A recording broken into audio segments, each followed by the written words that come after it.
Hey everyone, welcome. So, if you've got the TOEFL on your radar for 2026 or any time after, you absolutely need to listen up because the test is changing in a big way, especially the listening section. Today, we're going to break down exactly what those changes are and, more importantly, how you can start preparing right now. You're going to want to circle this date on your calendar, January 21st, 2026. That's when the TOEFL listening test becomes adaptive. And I'm not talking about a minor tweak here. This is a complete game changer. The entire logic of the test is being flipped on its head. So if you're thinking your old study habits will cut it, you might want to think again. So what is the single most important part of this new test? Well, spoiler alert, it's probably not what you're thinking. It all comes down to the very beginning. How you perform on just the first handful of questions can literally put a ceiling on the highest score you can possibly get. No pressure, right? Okay, so let's dive right in. Here's our roadmap for today.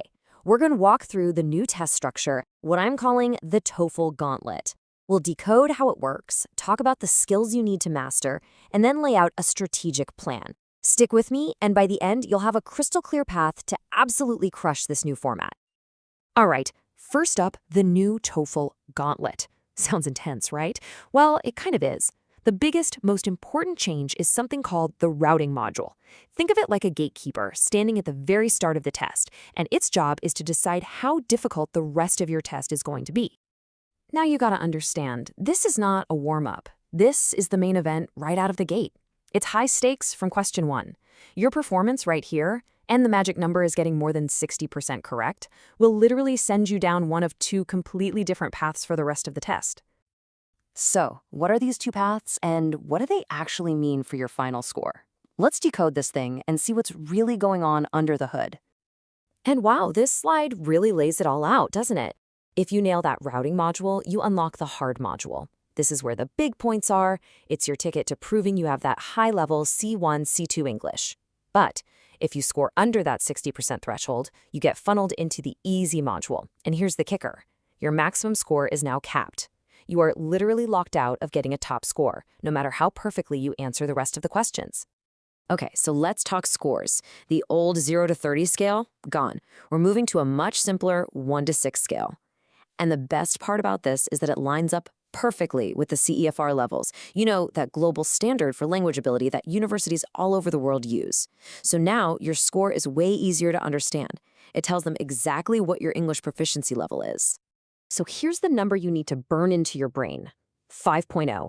If you're aiming for a competitive university program, a 5.0 is the new gold standard. It's the benchmark for C1 proficiency. And remember, the only way to even have a shot at that score is to get into that hard module. Period. And what exactly is C1 proficiency?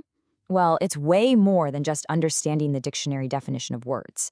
It's about hearing a complex academic lecture and instantly getting the main idea, picking up on the speaker's attitude. Are they skeptical? Are they excited?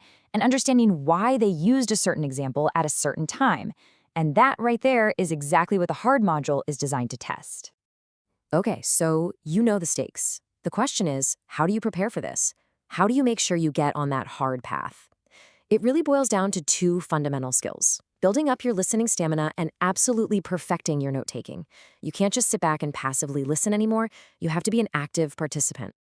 Remember, you only get to hear these lectures and conversations once. There's no rewind button. So your notes, they're your lifeline. But here's the trap many people fall into. You can't, and you shouldn't, try to write down everything. The key is to be a smart, efficient note-taker. Focus on the big stuff, the content words. Use abbreviations, and organize your notes visually so they actually make sense when you look back at them. You know, developing your own personal shorthand system is a total game changer. Just using a simple arrow for cause and effect, or writing VS for a contrasting idea, helps you map the skeleton of the argument as it's happening. That's pure gold for answering those tricky questions about how the lecture was organized or what the relationship between ideas was. All right, getting that foundation down with stamina and notes is absolutely critical. But if you want to break into that 5.0 C1 level or even go higher, you have to go deeper. It's not just about what was said, it's about why it was said. We're moving from just simple comprehension to real critical analysis. These three question types you see here, inference, function, and attitude, these are the heavy hitters. They're the ones that separate a good score from a great score. For inference questions, you're playing detective. looking for clues the speaker didn't say out loud. For function questions, you're the analyst, asking, why did they tell that story right then? And for attitude, you're tuning into the emotion, the tone of voice, the emphasis. This is where the top scores are made. And hey, don't just take it from me. This quote comes straight from the people who make the test, ETS themselves.